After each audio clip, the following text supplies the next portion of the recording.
l'héritage de 700 000 dollars et cette maison sera mienne, étant la belle-fille et n'ayant pas d'enfant. C'est tout à moi. Elle se vanta. Puis elle continua. Je m'appelle Laura, une travailleuse à temps partiel de 45 ans. J'ai 2 fils avec mon mari, un en 12e année et un autre qui est un étudiant de première année. Mon fils aîné, qui se prépare pour les examens d'entrée à l'université, rêve de devenir avocat et étudie dur. Depuis qu'il est tout petit, il admire les avocats probablement influencés par Pascal, mon frère, Natsuel. Lorsque mon frère a entendu que son neveu voulait devenir avocat, il était ravi et l'a soutenu. Chaque fois que mon fils rencontrait son oncle, il disait « Je vais devenir avocat, tout comme toi, oncle ». Il ria et répondait « Dépêche-toi et deviens avocat, et prends ma place pour moi. » Mon frère, marié mais n'ayant pas d'enfant, venait jouer avec mes fils et il l'adorait. Ma belle-sœur a 10 ans de moins que mon frère, mais c'est une personne un peu excentrique et difficile, ne montrant jamais son visage chez nous, alors nous ne l'avons jamais vraiment rencontré. Mon frère et moi avons perdu nos parentaux et quand je me suis mariée, il a pris la place d'un parent pour moi. Quand nous avons entendu qu'il allait se marier avec une femme plus jeune, mon mari et moi l'avons taquiné à ce sujet. Mais j'ai été surprise par son visage renfrogné quand nous l'avons rencontré. Pourquoi a-t-elle l'air si aigrie, même s'ils vont se marier? Mon mari semblait d'accord et a répondu avec inquiétude. Elle n'était pas une mariée très agréable, n'est-ce pas? Malgré nos inquiétudes, mon frère a épousé sa fiancée, qui était 10 ans plus jeune. Juste avant leur mariage, mon frère a acheté une maison.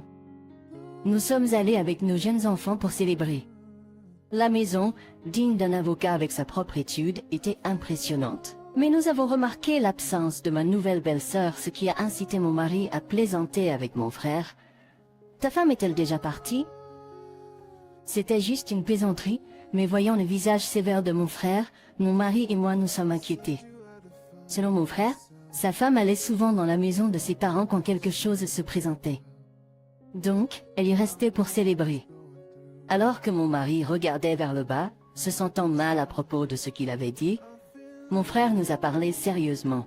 « Si je ne peux pas avoir d'enfant, pourriez-vous me laisser adopter l'un de vos enfants? » Entendant cela de mon frère fraîchement marié, je pensais qu'il plaisantait, mais il avait l'air mortellement sérieux. Nous ne pouvons pas prédire l'avenir. Alors, discutons-en si cela se présente. Si tu le souhaites vraiment, choisis l'un de nos enfants que tu préfères pour l'adoption. Mon mari n'a pas semblé prendre cela trop au sérieux, l'écartant, mais j'étais préoccupée, non seulement par la question de l'adoption, mais aussi inquiète de savoir si le mariage de mon frère était en difficulté. C'est leur affaire alors. Je ne devrais pas m'en mêler, mais je ne pouvais pas m'empêcher de me sentir mal à l'aise. Même après cela, notre famille a continué à visiter la maison de mon frère, et il est venu chez nous, mais c'était toujours juste mon frère. Ma belle-sœur n'est jamais apparue. Mon frère ne parlait jamais d'elle, alors je n'ai rien demandé. Des années se sont écoulées depuis le mariage de mon frère, presque oubliant l'existence de ma belle-sœur. Cette année, Aider était acceptée dans sa fête de grève, thus mon frère y veut célébrer et de l'autre. Comme je l'ai dit auparavant, puis-je adopter l'un de vos enfants? Il s'est avéré qu'il et sa femme n'avaient jamais eu d'enfant, et il était sérieux au sujet de vouloir adopter l'un des nôtres. Contrairement à la première fois qu'il en a parlé lors de leur mariage, cette fois, il avait l'air vraiment sincère. Pourquoi pas notre aîné, qui rêve d'être avocat? Il a dit que c'est une décision importante qui pourrait changer la vie de nos fils, alors j'étais plus prudent. Même s'ils iraient chez leur oncle, j'avais des inquiétudes concernant ma belle-sœur. Traiterait-elle mes fils correctement? Ne sont-ils pas ses propres enfants? Inquiète, j'ai décidé de lui demander directement. Est-ce que ta femme accepte d'adopter l'un de nos enfants? Ne t'inquiète pas pour elle. Nous en avons déjà parlé, il m'a rassuré. Soulagé qu'ils en aient discuté, j'ai décidé de ne pas prendre de décision immédiatement, mais de parler avec nos 2 fils adolescents et de leur laisser décider. Nous n'avons pas poursuivi la conversation ce jour-là, mais quelques jours plus tard, j'ai reçu un appel du cabinet d'avocat de mon frère, m'informant qu'il avait fait une attaque. En me précipitant à l'hôpital, j'ai trouvé le personnel de son bureau inquiet. Mon frère avait fait un AVC en travaillant et était inconscient. Après mon arrivée, le personnel de son bureau est parti, mais on m'a dit qu'il ne pouvait pas joindre ma belle-sœur. Après mon arrivée, le personnel de son bureau est parti. On m'a dit qu'il ne pouvait pas joindre ma belle-sœur, mais je n'avais pas son numéro de téléphone portable. Plus tard, mon mari et mes filles sont arrivés à l'hôpital, mais nous ne pouvions toujours pas la joindre. Puis, mon fils cadet a trouvé le smartphone de mon frère et a réussi à le déverrouiller pour trouver son numéro. Lorsque je l'ai appelée depuis son téléphone, elle a répondu furieusement « Je t'avais dit de ne plus m'appeler. Je vais te poursuivre en justice. » Elle a crié furieusement. Prudemment, j'ai commencé à parler. C'est Laura, la sœur de Natsuo. Tu es sa femme, n'est-ce pas? Mon frère s'est effondré et a été emmené à l'hôpital. Lorsqu'elle a réalisé que c'était moi au téléphone, le ton de ma belle-sœur a changé pour devenir plus gentil. « Oh, je suis désolée. Je pensais que c'était Natsuo. Attends, Natsuo s'est effondré ?»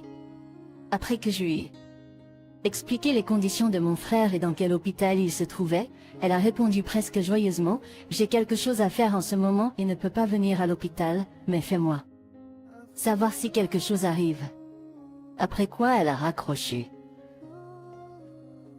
Je l'ai trouvé étrange qu'elle ait des choses plus importantes à faire que de s'occuper de son mari qui venait de s'effondrer. Réalisant que je ne pouvais pas compter sur elle, j'ai décidé que notre famille prendrait soin de mon frère. Avec ses examens d'entrée à l'université terminés et se détendant à la maison, mon fils aîné a fait des tours avec moi pour rester auprès de mon frère chaque jour. Cependant, les conditions de mon frère ne se sont pas améliorées, et il est resté inconscient et en danger. Ma belle-sœur ne nous a pas rendu visite à l'hôpital ni appelé. Environ une semaine après que mon frère a été hospitalisé, j'ai appelé son numéro de téléphone portable à nouveau. Elle a répondu immédiatement, presque excitée en criant « Quoi de neuf? Est-ce qu'il est décédé ?» Sa façon insensible de parler m'a mis en colère, mais j'ai contenu ma colère et j'ai répondu « Mon frère était toujours en vie. Pourquoi n'es-tu pas venu à l'hôpital ?» En maîtrisant ma colère, j'ai répondu seulement pour ma belle-sœur de répliquer d'une manière qui semblait frotter le sel dans la plaie. « Eh bien, il n'y a rien que je puisse faire même si j'y vais, je ne suis pas un docteur ou un guérisseur de prière, je ne peux pas le faire guérir, » elle a dit moqueusement. Furieuse de son attitude désinvolte, j'ai raccroché le téléphone. « Je t'avais dit de ne plus m'appeler. Je vais te poursuivre en justice. » Moi, c'est Laura, la sœur de Natsuo. Oh, je suis désolée, je pensais que c'était Natsuo. Attends, Natsuo s'est évanoui? Après lui avoir expliqué l'état de mon frère et dans quel hôpital il se trouvait, elle a répondu presque joyeusement « J'ai quelque chose à faire maintenant et je ne peux pas me rendre à l'hôpital. Mais tiens-moi au courant si quelque chose se produit. » Avec cela, elle a raccroché. J'ai quelque chose à faire maintenant et je ne peux pas me rendre à l'hôpital, mais tiens-moi au courant si quelque chose se produit. Je l'ai trouvé étrange qu'elle ait des choses plus importantes à faire que de s'occuper de son mari qui venait de s'évanouir. Me rendant compte que je ne pouvais pas compter sur elle, j'ai décidé que notre famille s'occuperait de moi. Ma belle-sœur n'est pas venue à l'hôpital ni m'a appelé. Environ une semaine après l'hospitalisation de mon frère, j'ai rappelé son téléphone portable. Elle a répondu immédiatement, presque excitée en criant « Quoi de neuf? Est-ce qu'il est mort ?» Sa manière insensible de parler m'a mise en colère, mais j'ai gardé mon calme et j'ai répondu « Mon frère est toujours en vie. » « Pourquoi n'es-tu pas venu à l'hôpital ?» En réprimant ma colère, j'ai répondu seulement pour que ma belle-sœur réplique d'une manière qui semblait frotter le sel dans la plaie. « Eh bien, je ne peux rien y faire même si j'y vais, je ne suis pas un docteur ou un guérisseur de prière, je ne peux pas le faire. »« Guérir » a-t-elle dit moqueusement. Furieux de son attitude désinvolte, j'ai raccroché le téléphone. Eh bien, je ne peux rien y faire même si j'y vais. Je ne suis pas un docteur ou un guérisseur de prière, je ne peux pas le faire guérir. Si votre beau-frère décède sans enfant, tout son héritage ira à sa femme. Il semble que lorsque mon frère est venu pour la célébration de l'acceptation de mon fils aîné, ses paroles sincères sur l'adoption étaient motivées par des préoccupations concernant l'héritage. Regrette de ne pas avoir décidé de l'adoption alors. Mais c'était trop tard maintenant. Après le départ de mon frère ce jour-là, j'ai mentionné l'adoption à mes 2 fils à la légère. Mon fils cadet était enthousiaste à l'idée d'être adopté, pensant qu'il aurait une vie plus facile en tant qu'héritier de mon frère. Je m'attendais à ce que mon aîné, qui admirait son oncle, veuille aussi y aller, mais sa réponse m'a surpris. En tant qu'aîné, je veux rester et prendre soin de toi et papa. Je ne veux pas être adopté. J'étais heureux de la décision de mon fils aîné, mais une partie de moi pensait toujours qu'il, aspirant à être avocat, serait le meilleur choix pour l'adoption de mon frère.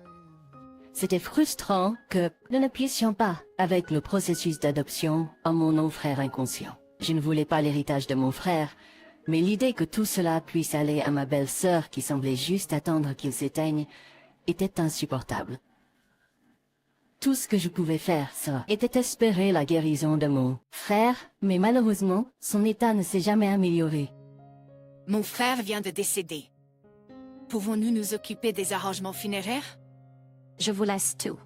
Et s'il vous plaît, ne me désignez pas comme la principale pleureuse. Je ne veux pas me soucier de toutes ces salutations ennuyeuses. Vraiment? J'étais sur le point de m'emporter quand elle a brutalement raccroché le téléphone. Au final, mon mari et moi avons organisé les funérailles. Le personnel du cabinet d'avocats a également beaucoup aidé. Mon mari s'inquiétait de l'avenir du cabinet d'avocats, mais mon frère avait tout prévu. Bien qu'il soit l'avocat principal, il avait confié la gestion à des personnes fiables. Ainsi, le cabinet d'avocats en tant que corporation continuerait à fonctionner sans problème. Beaucoup de gens ont assisté aux funérailles de mon frère et tant de couronnes ont été apportées qu'elle peinait à entrer dans la salle. Cela montrait vraiment à quel point mon frère était grand. Mes fils ont appellent l'enterrement, mais en voyant des figures influentes comme des PDG et des politiciens assister, mon fils cadet a regretté sa décision plus jeune. J'aurais dû devenir le fils adopté de l'oncle. Je ne savais pas qu'il était une personne si importante. Alors que mon fils aîné était juste stupéfait par les mots de son frère, mon mari et moi pouvions comprendre pourquoi notre fils cadet se sentait de cette façon. Je servis comme la principale pleureuse et, à ma grande surprise, peu de gens ont semblé se demander l'absence de ma belle-sœur. Cela ressemblait presque à seulement notre famille savait que mon frère était marié. Parfois je pense que cela aurait été mieux si mon frère ne s'était jamais marié, étant donné comment les choses se sont passées. C'est difficile à accepter que son épouse, qui n'a même pas comparu à ses funérailles, puisse hériter de toute son succession. Je regrette de ne pas avoir rendu mon fils cadet le fils adopté de mon frère plus tôt. Grâce à l'aide du personnel du cabinet d'avocats, nous avons réussi à conclure les funérailles de manière fluide. Nous avons invité tout le monde à la maison de mon frère pour un repas afin de lui témoigner notre gratitude. Avec tout le monde, je crois que mon frère peut reposer en peine en tweet. Alors que mon frère et la famille du cabinet d'avocats étaient dans une humeur sombre, ma belle-sœur est apparue, portant un manteau flashy rose. En la confrontant, je lui demandai « Que es ici maintenant? As-tu besoin de quelque chose de notre part ?» Les 700 000 $ d'héritage et cette maison seront à moi, en tant que veuve et sans enfant. C'est tout à moi. À l'entente de ce fait pour la première fois, je n'ai pas pu m'empêcher d'exclamer « Quoi, ils ont déjà divorcé ?» Je regardais rapidement le visage de ma belle-sœur. Qui fixait maintenant le avocat qui avait révélé la vérité avec une expression encore plus effrayante qu'avant. Alors qu'elle mordait sa mâchoire dans le silence, un autre avocat a pris la parole. Nous savons également que vous avez été condamné à verser une pension alimentaire, étant donné que votre infidélité était la cause du divorce. C'est juste. Pourquoi devrais-je verser une pension alimentaire? La personne à qui je devrais la verser n'est plus là. Ma belle-sœur a parlé avec dérision, mais elle n'avait aucune chance face aux experts juridiques qui ont rapidement réfuté son argument. Le droit de réclamer une pension alimentaire est également héréditaire. Vous devrez donc la verser à l'avocate. C'est à ce moment que je me suis rendu compte que j'étais l'héritière unique de mon frère. Avec le divorce finalisé et nos parents décédés, il n'y avait plus personne d'autre que moi. En réalisant cela, ma belle-sœur m'a regardé avec une expression terrifiante et j'ai instinctivement reculé. Puisque le divorce est finalisé, n'ai-je pas droit à la moitié de la propriété dans le règlement? Un avocat, avec un regard incrédule, a informé ma belle-sœur. Lorsque vous avez divorcé, Vous avez reçu de l'argent de l'avocat principal, n'est-ce pas? Nous avons le reçu de ce paiement. Cette maison a été achetée par l'avocat avant le mariage. Elle n'est donc pas soumise à la division de la propriété. Sif, Il reste encore l'assurance vie. Je dois toujours être le bénéficiaire. malgré être entourée d'adversaires, elle était impressionnamment calme et recueillie. Il reste encore l'assurance vie. Je dois toujours être le bénéficiaire. Confiantement, elle a déclaré qu'elle avait changé le bénéficiaire de l'assurance vie en elle-même lorsqu'ils se sont mariés. Cependant, l'avocat a rapidement nié sa revendication concernant l'assurance vie, en disant, compte tenu que combien il était méticuleux, je suis sûr qu'il a changé le bénéficiaire lorsque le divorce a été finalisé. Prompte, par cela j'ai cherché à travers les biens de mon frère, et j'ai trouvé le certificat d'assurance vie. Ma belle-sœur a saisi de moi et vérifié frénétiquement le bénéficiaire, mais ses épaules sont bientôt affaissées dans la défaite. Quand je l'ai obtenu en arrière et regardé, j'étais listée comme le bénéficiaire. Compréhensant qu'elle ne recevrait rien, ma belle-sœur n'a pas pu s'empêcher de bredouiller ses vrais sentiments. Je l'ai épousé en pensant qu'il était un avocat riche, mais j'ai à peine obtenu de l'argent. Et maintenant je dois me payer l'alimentaire. Le chef avocat a dit la même chose. Il regrettait compter sur un bureau de mariage. C'était une grosse erreur. Mon frère n'avait jamais mentionné de tels sentiments en moi, mais il avait été honnête avec ses collègues et subordonnés. Incapable de se défendre, ma belle-sœur a affaissé ses épaules et parti de la maison de mon frère. Après cela, elle a dû payer l'alimentaire en versement.